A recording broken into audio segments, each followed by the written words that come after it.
Não, a minha pessoa. Olha isso. Bom dia, pessoal. O negócio é o seguinte, eu sei que é um saco fazer essa tabela, mas eu estou fazendo mais uma vez porque eu não sei, eu tenho a sensação que talvez na prova eu precise fazer ela. Agora observe uma coisa, hein? Essa tabela é levemente diferente, vai ser finalizada levemente diferente daquela primeira, porque a pedida da questão é um pouco diferente. Lembrando que nós estamos trabalhando com probabilidade e para calcular a probabilidade de um evento qualquer, basta a gente numerar a quantidade de elementos do espaço amostral, que são todas as possibilidades, numerar o número, né, calcular o número de elementos do próprio evento e dividir o número de elementos do evento pelo número de elementos do espaço amostral. É muito comum passarmos para a porcentagem. Algumas propriedades básicas da probabilidade: se é zero, impossível de acontecer; se é 1, certeza de acontecer. E qualquer probabilidade tem que estar sempre entre 0 e 1. Se eu digo, qual é a probabilidade de obtermos um elemento com uma propriedade x? E depois eu pergunto, qual é a probabilidade de obtermos um elemento sem a propriedade x? Que relação existe entre essas probabilidades? Ter uma característica ou não ter a característica no mesmo espaço amostral? Alguém lembra? A soma dessas probabilidades tem que dar 1. Ou seja, se eu conheço a probabilidade de um evento A, a probabilidade de não ocorrer este evento A é 1 menos a probabilidade do evento. Certo? Lembram disso? Eu só comentei de uma forma um pouco diferente, né, do que a gente tinha estudado. Então, uma breve revisão de alguns detalhes importantes na matéria. E vamos lá, página 10, questão 3. Um casal pretende ter 3 filhos. Desta forma, escreva o espaço amostral. Então, peraí, se são 3 filhos, ou é menino ou menina, menino ou menina, menino ou menina. Nós temos ao todo 8 possibilidades. É bom fazer esse cálculo para a gente, né, ir sabendo quantas situações ainda faltam. Então vamos ver quem é o nosso espaço amostral. Menino, menino, menino, menino.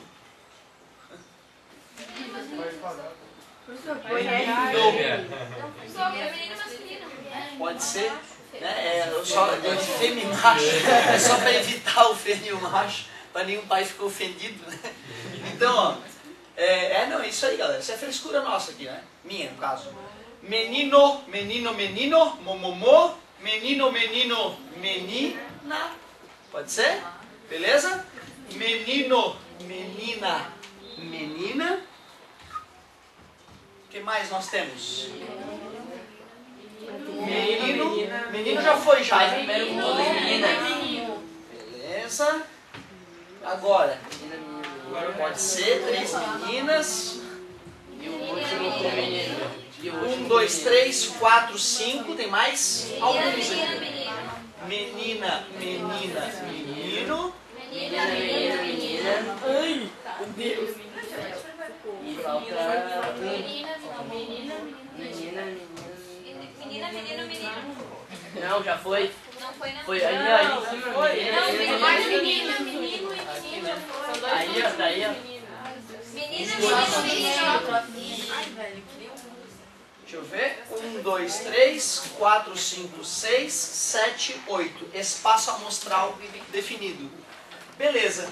Agora, olha só, isso era só a letra A, né? Ele queria que a gente montasse o espaço amostral.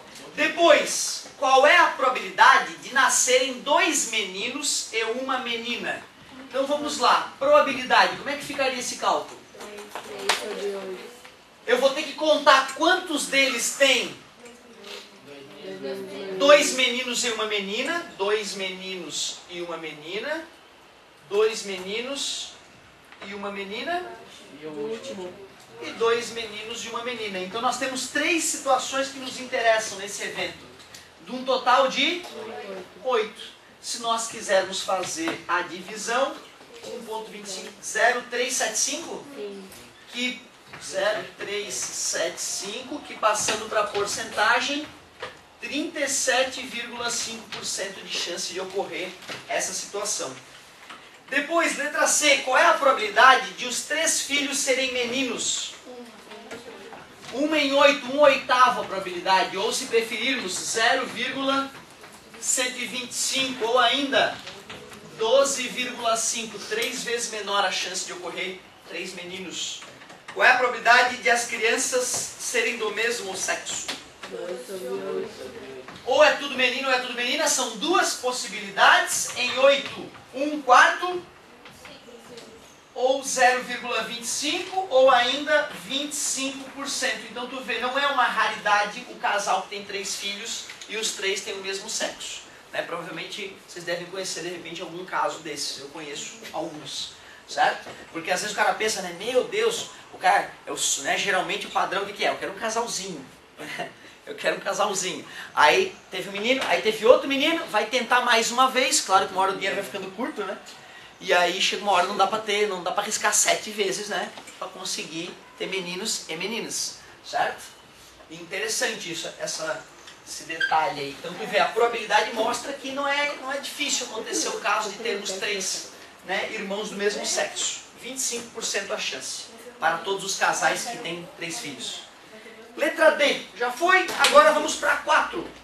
No lançamento simultâneo de 2 dados, calcule a probabilidade de se obterem, letra A, 2 números cuja soma seja 5. Então já preparei nossa tabela de dados. Só que em vez de anotar o par de dados, porque em algumas questões ele quer saber o resultado dos dados, né, separadamente, eu já vou anotando a soma, porque ele quer que a soma seja 5 e na letra B que a soma seja 6 ou 11. 2, 3, 4, 5, 6 e 7. 3, 4, 5, 6, 7, 8. 4, 5, 6. Então tu vê mais trabalho braçal, né, cara? Não tem grandes dificuldades fazer isso.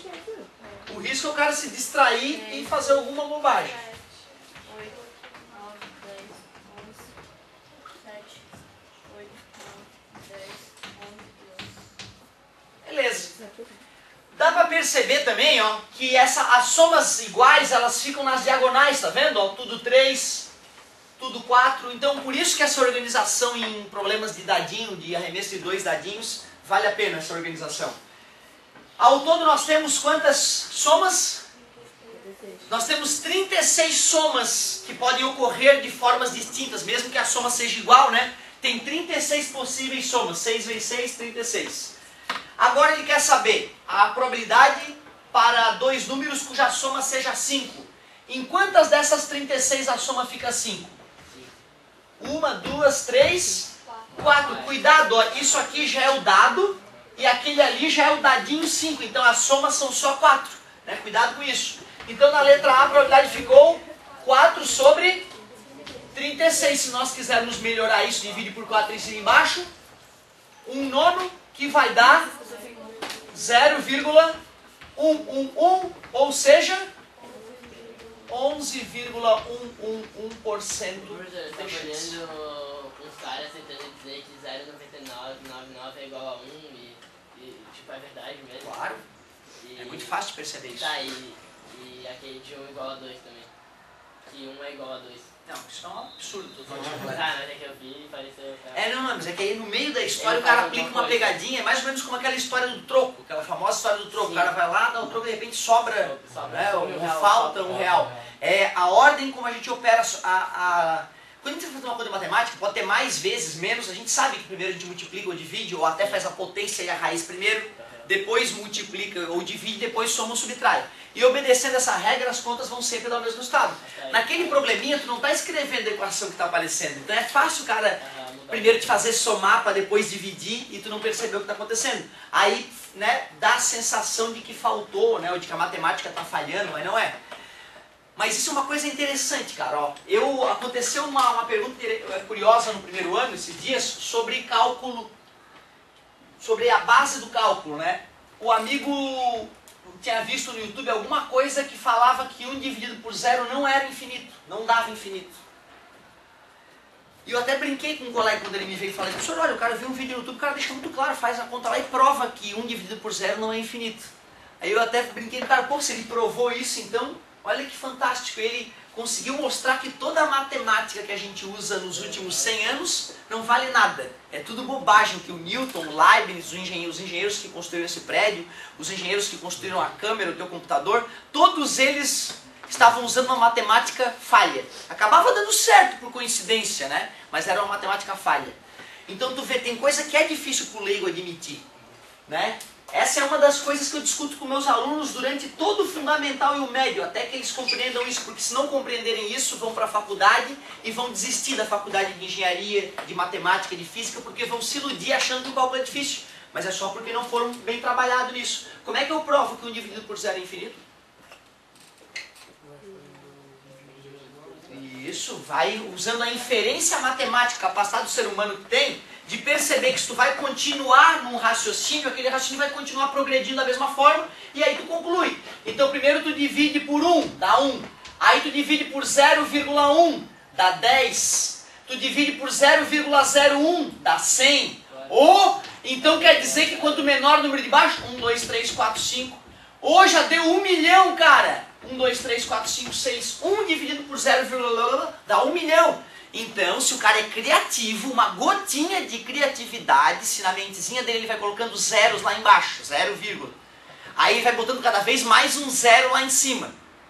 Aí então, se ele for dividir por 0,0000001, o resultado vai dar 1, 0, 0, 0, 0, tá entendendo?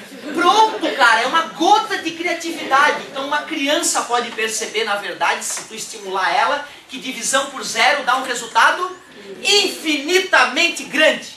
Isto não é loucura de matemático. Cara, isso vai gerar um poder de cálculo na tua mente no futuro, se a gente trabalhar essa ideia, que te vai deixar diferente do resto do mundo, capaz de engendrar as coisas, de calcular antes de fazer, que é a tarefa do engenheiro, do matemático, do físico, cada um na sua especialidade.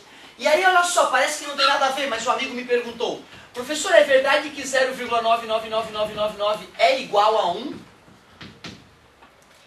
Claro que é igual a 1. Eu te perguntaria, me calcula a diferença entre 1 e 0,9999999 com infinitos noves. Como é que tu faria o cálculo dessa diferença? Daria infinitos zeros com 1.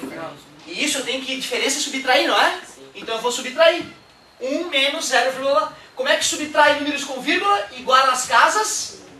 Primeiro teria um trabalho infinito para igualar as casas, porque já que são infinitos zeros, eu teria que acrescentar infinitos noves. Igualou as casas e eliminou a vírgula.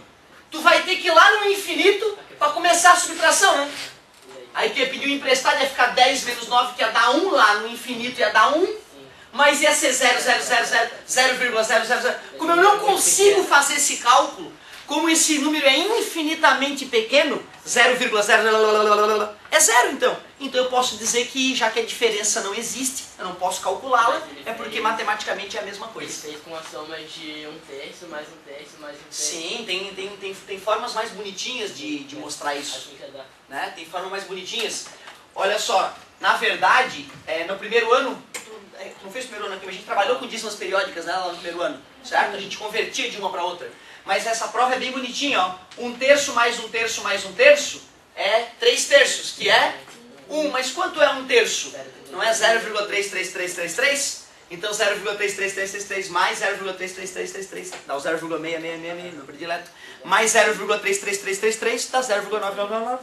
Então usando fração também dá para confirmar a ideia. Show de bola, adorei essa discussão. Sempre importante voltar um pouquinho nisso, porque isso pode te trazer complicações lá mesmo em biologia. Quem vai fazer biologia tem que calcular e vai trabalhar essa ideia lá. E vai dar risada, se já trabalhou com a gente já há 3 anos seguidos, a gente trabalhando essa ideia, vai dar risada. Vai ensinar os coleguinhas. Então vai, meu querido, quanto é que é 1 dividido por infinito mesmo? 0. Então eu estou feliz já. Fica à vontade, meu querido. 0. Eu estava só introduzindo conceitos básicos de cálculo aí para essa gurizada quebrar tudo na faculdade. Muito bem, vamos que vamos. Já vamos terminar a 4, hein?